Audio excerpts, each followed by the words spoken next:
Phone में ना मैं आग लगा के रहूंगी। रिंकी, पागल हो गई हो? क्या कर रही हो तुम?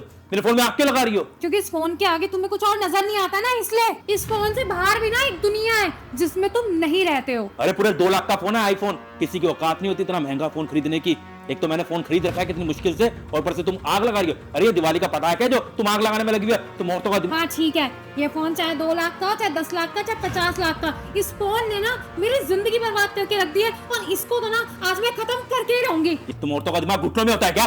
बहस कर रहे हो बेफालतू में, जो सोचती समझती नहीं हो कुछ भी, पर डिसीजन ले लेती हो। ये भी नहीं सोचते कि सामने वाले का कितना नुकसान होगा। आखिर तुम मेरा नुकसान क्यों करना चाहती हो? अच्छा, तो तुम्हारे इस 2 कौड़ी के फोन की वैल्यू मुझसे ज्यादा है। तुम मुझे इतनी खड़ी खोटी सुना रहे हो, लेकिन एक बार भी तुम्हारे दिमाग में जू नहीं रहेंगी कि मुझसे ये पूछ लो कि मैं ये फोन जलाना क्यों चाहती हूँ। आखिरकार में दिमाग औरतों का नहीं, तुम्हारे जैसे आदमियों का होता है घुटनों में। अच्छा, इतनी बहस करने से अच्छा है सीधी सीधी तरह बता दो ना, क्यों लगाना चाहते हो इस फोन के अंदर आग? पागल हो गए इसलिए लगाना चाहते हो क्या फोन के अंदर आग? तो फिर मुझे ये बताओ, थोड़ी देर पहले इस घर में कौन आया था? थोड़ी देर के अंदर? थोड़ी देर पहले तो कोई भी नहीं आया घर के अंदर। मुझे पता था कि तुम्हारा ध्यान है ना घर में रहता ही नहीं है, इस फोन में लगा रहता है हर टाइम। एक्वागार्ड ठीक करने आया था, तुम्हें बोल बोल के थक गई थी मैं। 10 दिन हो गए हैं, लेकिन जब भी बोलती हूँ ना तुम्हारा ध्यान इस फोन में ही लगा रहता है। वो आया और एक्वागार्ड ठीक करके चला भी गया, और तुम्हें भनक तक नहीं पड़ी। ऐसे तो किसी दिन हमारे घर में चोर भी घुस जाएगा ना और चोरी कर लेगा, तुम्हें तो पता ही नहीं चलेगा ना, क्योंकि तुम अपनी दुनिया में मगन हो गए उस टाइम पे। अरे चलो ठीक है, बात का बतंगड़ मत बनाओ। वो ऑफिस का कुछ ज़रूरी काम कर रहा था, इस चक्कर में भूल गया हूँगा। पर ठीक है ना, कभी कभी हो जाता है। तुम इतनी ज़्यादा ओवर रिएक्ट क्यों कर रही हो फिर? अच्छा, हो जाता है कभी कभी, मैं याद दिलाती हूँ तुम्हें। सुनो, ऑफिस जा रहे हो? हाँ। नाश्ता कर लो ना, मैंने बना दिया है। अरे ऑफिस के लिए देर हो रही है, मैं ऑफिस में नाश्ता कर लूँगा।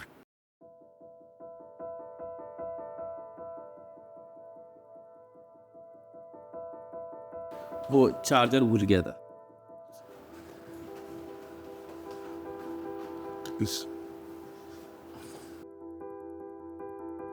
ऑफिस के अंदर बहुत बार बैटरी खत्म हो जाती है ना, तो चार्ज करना पड़ता है, इसलिए बाय।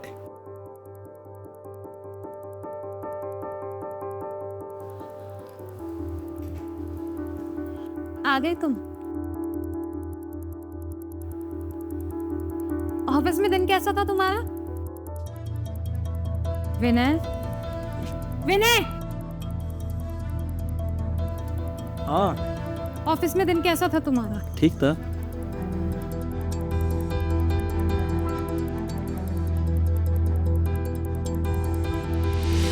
आ गया याद? तुम्हारा दिन शुरू होता है तुम्हारे इस फोन से, और खत्म भी ना इस फोन पे ही होता है। हम खाना खाने बैठते हैं तब भी तुम्हारे हाथ में फोन होता है। मैं तुमसे बात कर रही होती, तुम्हारा ध्यान मुझ पे नहीं होता, इस फोन पे होता है। क्या हो गया है तुम्हें? तुम मेरे साथ रह करके भी ना के बराबर रहते हो, बस इस फोन में ही घुसे रहते हो। तुम ना मुझसे पूछना भूल जाते हो कि मैं कैसी हूँ, मेरा दिन कैसा गया, मेरी तबीयत ठीक है, मैंने खाना खाया या नहीं खाया, मैं कैसा फील कर रही हूँ। तुम कभी भी मुझसे कुछ नहीं पूछते, बस अपने इस फोन में ही लगे रहते हो, जैसे मेरी सारी वैल्यू, मेरी सारी जगह तो इस फोन ने ही ले ली है। तुम अपना फोन चार्ज करना नहीं भूलते, लेकिन हाँ, ऑफिस जाने से पहले मुझे बाय करना जरूर भूल जाते हो। बाथरूम में अपना फोन लेकर के जाते हो। एक बात बताओ, फोन तो मेरे पास भी है ना। अगर मैं भी तुम्हारी तरह बन जाऊं तो पूरा दिन अपने फोन में लगी रहूं, खाना ना बनाऊं, नाश्ता ना बनाऊं, तुम्हारा ध्यान ना रखूं, तुम्हारे कपड़े आयरन ना करके दूं, तो कैसा लगेगा तुम्हें? अच्छा लगेगा कि बुरा लगेगा?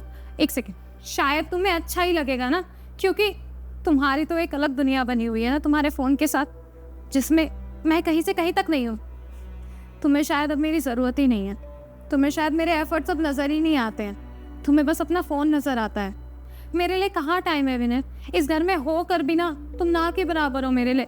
पूरा दिन अकेले पड़े रहती हूँ, मैं किसके पास जाऊँ, किससे बात करूँ, और तुम मुझे ज़रा नहीं समझते। सॉरी रिंकी, मुझे माफ़ कर दो। मुझे अपनी गलती का एहसास हो गया। मैं समझ चुका हूँ कि मैं कितना गलत हूँ। मैं समझ चुका हूँ कि तुम कितना अकेला फील करती होगी। मैं तो एक अलग ही दुनिया में जी रहा था, तुम्हारे साथ होके भी तुम्हारे साथ नहीं था। और तुम सही कह रही हो, अगर तुम भी मुझे ऐसे इग्नोर करोगी अपने फ़ोन को टाइम दोगी, मुझे टाइम नहीं दोगी तो शायद मैं भी फ्रस्ट्रेट हो जाऊँगा। मुझे माफ़ कर दो, मैं तुम्हें वादा करता हूँ आगे से कभी तुम्हें इग्नोर नहीं करूँगा, और ये फ़ोन, इस फ़ोन के ऊपर अब इतना ध्यान नहीं दूँगा। हाँ, और एक प्रॉमिस और करता हूँ, आगे से मैं घर के काम में तुम्हारा हाथ बटाऊँगा। ठीक है, इस बार मैं माफ़ कर दे रही हूँ तुमको, लेकिन अगर तुमने अगली बार ऐसा कुछ किया ना, मेरी बात इग्नोर करके तुम अपने फ़ोन में लगे रहना, तो देख लेना मैं अपने घर चली जाऊँगी। और हाँ, तुम ये मत बोलना कि तुमने कहा है कि घर के काम में मेरी मदद कराओ। चलो ठीक है, मैंने कहा था ना, तो मैं करवाऊँगा मदद। और एक काम करते हैं, आज मैं तुम्हारे लिए अच्छी सी चाय बनाता हूँ, तुम बैठो, मैं चाय बना के ला रहा हूँ, ठीक है? ठीक।